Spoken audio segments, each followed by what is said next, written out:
পৃথিবীকে প্রায় 2 মাস প্রদক্ষিণ করতে যাচ্ছে নতুন একটি গ্রহাণু।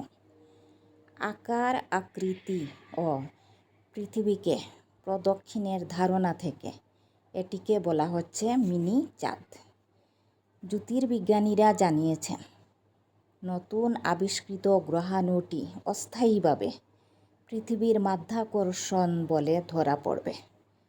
29 সেপ্টেম্বর থেকে 25 নভেম্বরের মধ্যে আমাদের পৃথিবীকে প্রদক্ষিণ করবে এটি।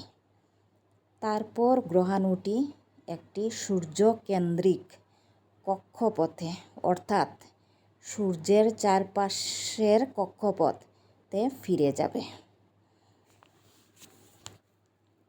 তবে মিনি চাঁদ খ্যাত নতুন গ্রহাণুটি পৃথিবীর সঙ্গে সংঘর্ষের কোনো ঝুঁকিতে নেই বলে জানিয়েছেন দে লা ফুয়েন্তে মার্কস।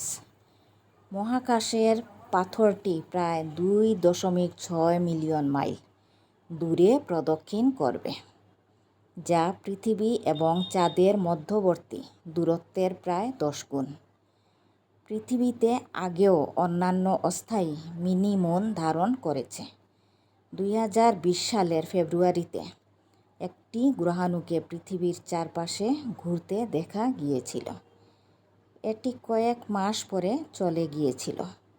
গবেষণায় দেখা গেছে, এটি শনাক্ত হওয়ার আগে কয়েক বছর ধরে আমাদের গ্রহকে প্রদক্ষিণ করেছিল এটি। তবে আজকের মূল বিষয় হচ্ছে একটি গ্রহাণু, যেটিকে আমরা মিনি মুন বলে জানি বা বলতে যাচ্ছি।